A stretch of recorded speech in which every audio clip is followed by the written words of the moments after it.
Bonjour à tous, j'espère que ça va très bien. Bienvenue dans la deuxième vidéo de formation. Donc, nous allons commencer par apprendre les notions qui vont nous permettre de pouvoir réaliser le tableau. Donc, d'abord, je vous avais dit que ce tableau est lié à un autre fichier. Et là, il pourrait se poser une question. C'est que, bon, voilà, il y a deux fichiers et comment est-ce qu'on va pouvoir récupérer les données d'un fichier et les utiliser directement dans un autre fichier? Ça pourrait être un problème. Autrement dit, comment utiliser la liste des dépenses stockées qui seraient stockées dans un classe A pour faire le calcul et trouver la réponse dans un classe B. Donc, pour ça, d'abord, dans cette vidéo, je vais vous parler alors de comment construire les formules à l'aide des références de cellules. Comment pouvoir construire les formules à l'aide des références de cellules. Je viens par exemple sur un fichier très basique ici. Vous savez, pour entrer des formules dans Excel, il faut impérativement mettre égal. Et pour mettre des formules dans Excel, il faut impérativement mettre égal. Et quand je viens dans une cellule et que là, je suis en train d'augmenter le zoom avec le bouton plus qui est ici pour que vous puissiez mieux voir l'écran.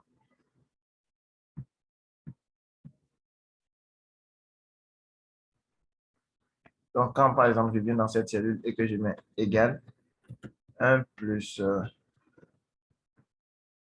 11 plus 2, je fais entrer, Excel me fait directement un calcul et puis m'envoie le résultat. Ce qu'il faut constater, c'est qu'à la base, Excel envoie le résultat qui s'affiche dans la cellule, tandis que la formule que j'ai écrite moi-même se trouve dans la barre de formule. Donc, c'est cet endroit, on parle de barre de formule. Vous allez voir directement dans une barre de formule. Donc, tout ce que j'écris réellement se trouve dans la barre de formule et la réponse s'affiche ici.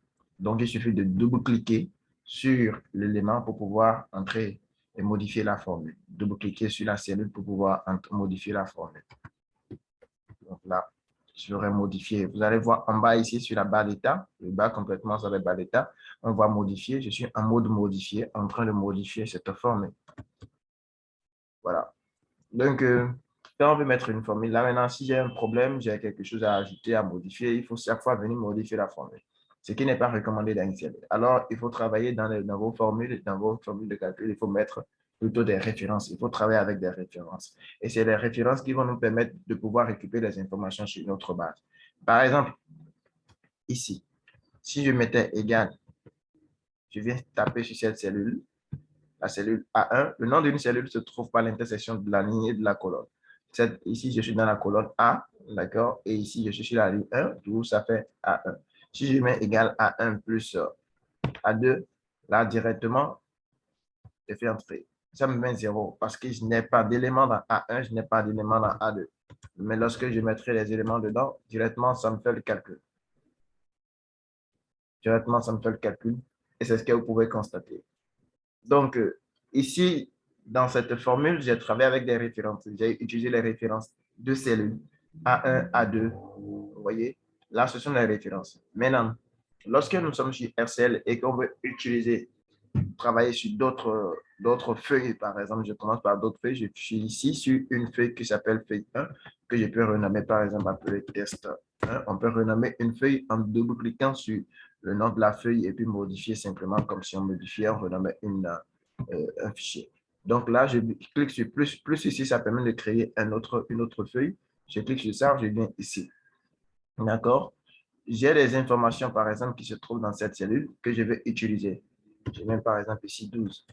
Et je suppose que c'est je mets un truc comme ça.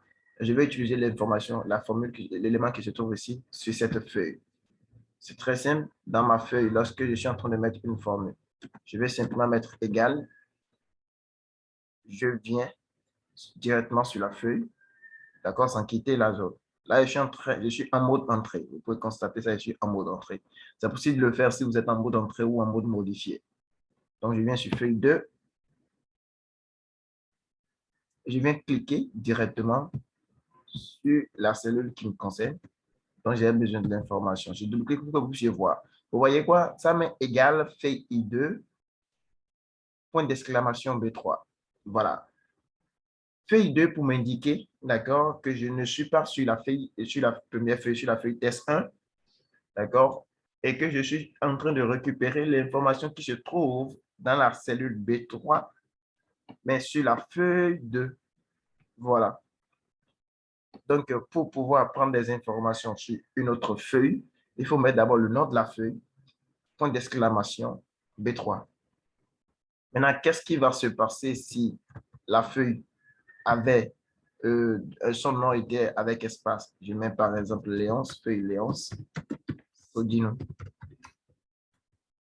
Quand la feuille est Léonce Sodino, regardez le nom, comment la formule est écrite. Elle est écrite en apostrophe Léonce espace Sodino apostrophe et exclamation B3. Ce qui veut dire quoi? Lorsque la feuille que vous voulez utiliser, d'accord,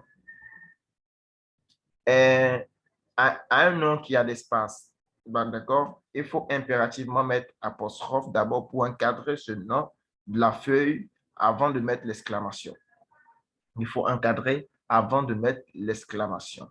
Maintenant, si l'information, là, c'est ce qu'on veut, la liaison qu'on veut faire n'est pas entre deux feuilles, c'est entre deux classeurs. Je prends l'exemple. Maintenant, j'ai 3 classeurs ici. Je suis actuellement sur le classeur de budget. Je vais vouloir récupérer une information qui se trouve, je mets égal ici, qui se trouve sur un autre classeur, sur le classeur journal par exemple. Je viens là, je viens taper dans la cellule D2. Je tapé sur la cellule D2. Je fais entrer. Vous allez constater quoi? Que ça m'a mis entre crochet journal.insl ins crochet liste point d'exclamation. Et ça a mis $D2, dollar et $D2. C'est pour me dire quoi?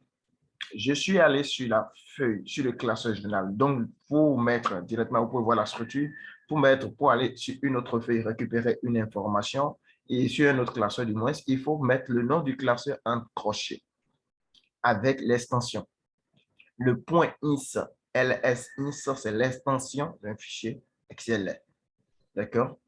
Donc, classeur Excel. Donc là, ça a pris le nom journal.ins, ins, crochet, et ça a mis maintenant le nom de la feuille.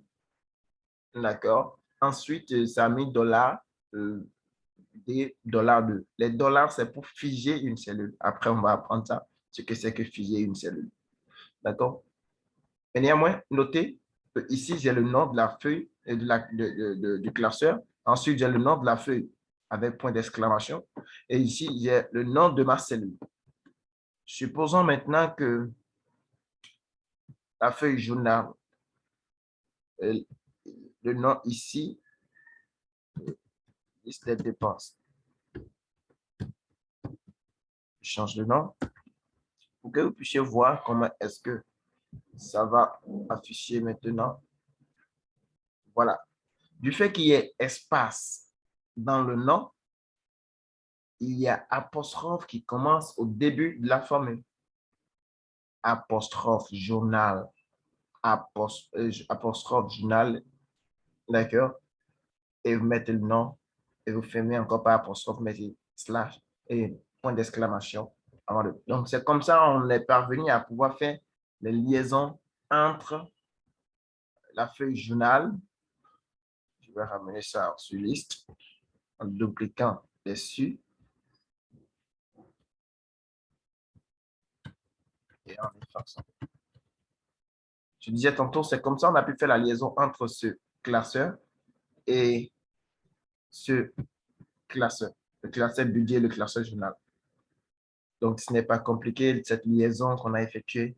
Vous, maintenant, vous pouvez aussi faire des liaisons. D'accord? Dans vos formules, vous pouvez aussi faire des liaisons. Voilà. Comment est-ce qu'on a pu faire la liaison entre deux classeurs, entre deux feuilles ou entre les cellules d'une feuille et d'un même classeur. Voilà. On a vu ici, on a fait une liaison entre classeurs.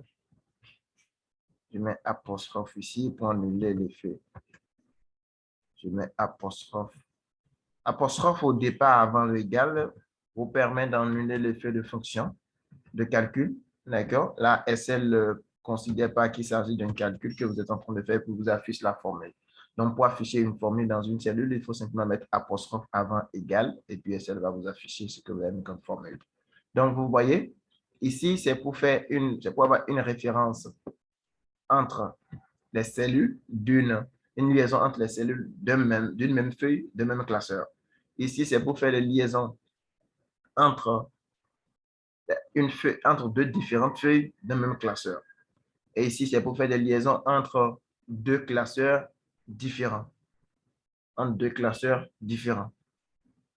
On aura bien besoin de ça au cours de cette formation pour pouvoir faire des liaisons entre notre fichier journal des dépenses et notre fichier budget pour avoir le tableau de bord du suivi. Prenez le rendez-vous dans la suite.